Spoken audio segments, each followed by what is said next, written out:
served my duty as a maid at my rich uncle's place. So I served my duties as a maid. But I was praying God and I was asking God. My cousins were in a position to help me, but they were watching me struggle.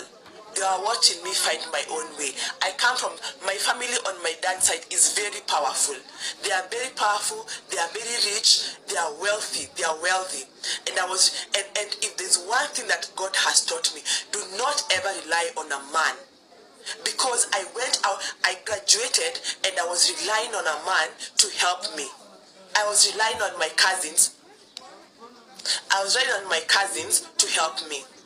But God told me, I am the source. I am the source.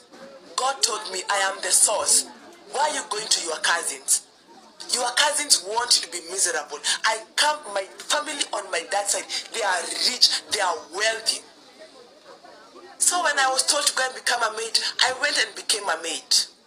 Nilikuwa nawapikia, I take care of them, but silently, I was applying for jobs. 1 month in my cousin's place, I got an offer at Jumia. It was not paying much. It was around 22K. That time my dream salary was 30K. It was about 20K.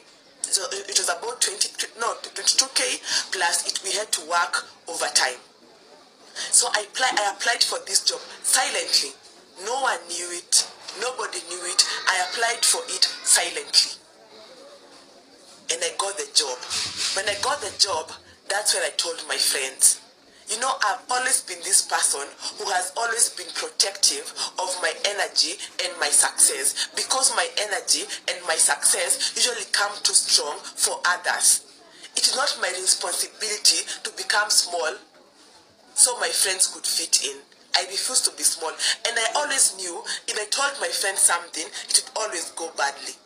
If I ever told my friends anything, it would always go badly. But I got to a point in life where I stopped telling my friends things. Don't tell your friends things. Do not.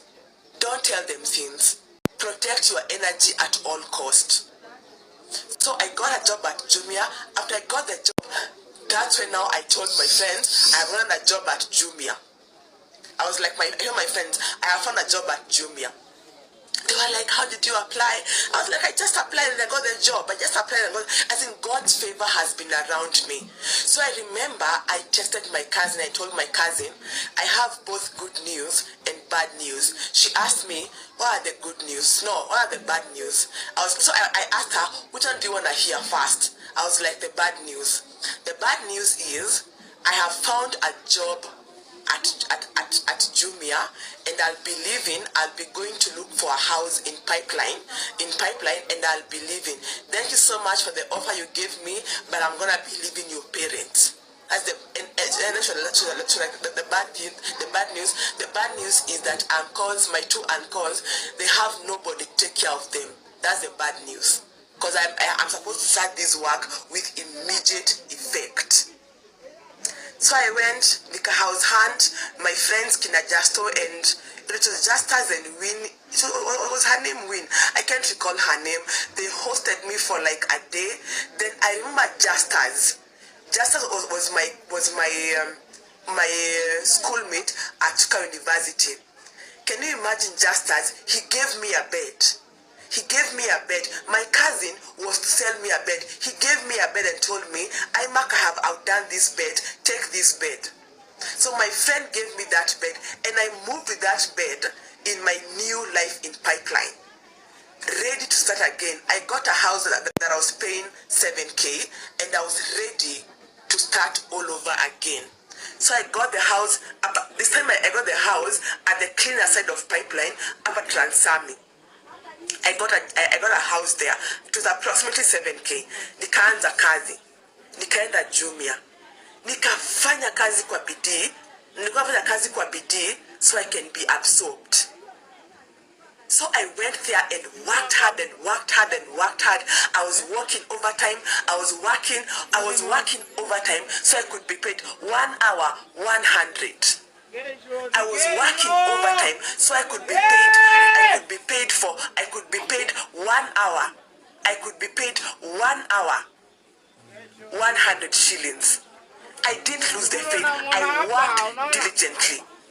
And I made my work. I worked so hard. Then after 2 months, because it required contract base, but it was to be renewed upon performance. Mind you, I've been working hard. My numbers have been talking.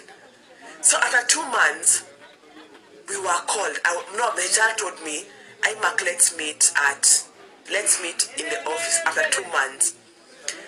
We went there. So everybody was being fired on their own.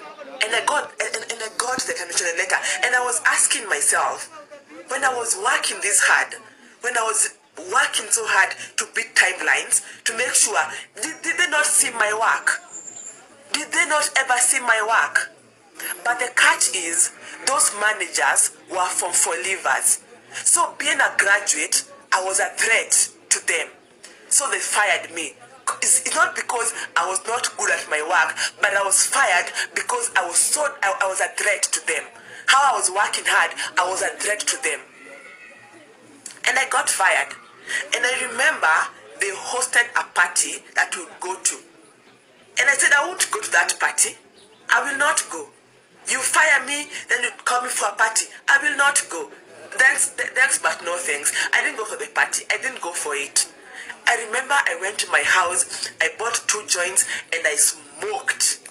I smoked I smoked those 2 joints.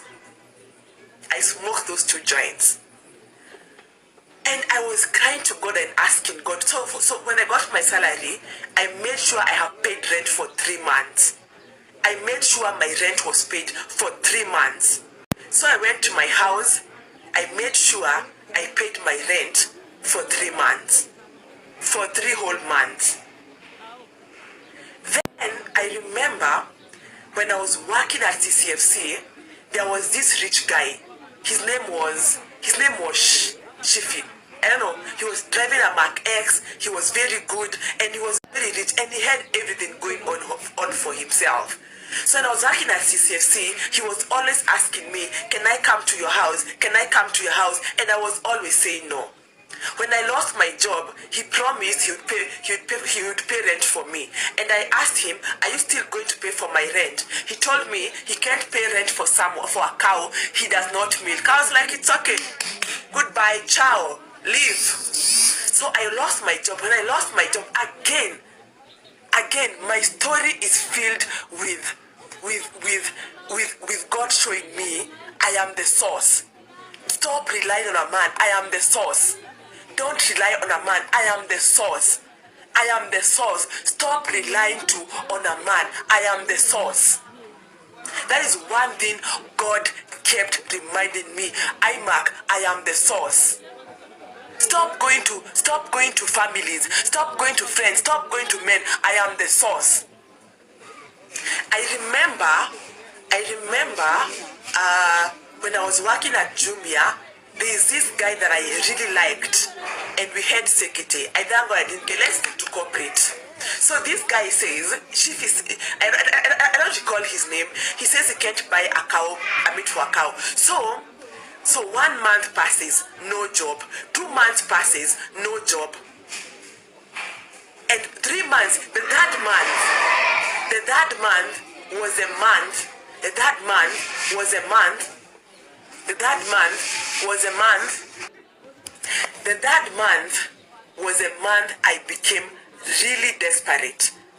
And I told Shifi, I don't know why he was called Shifi or Shafi. I told him, it's okay. As long as you pay for my rent,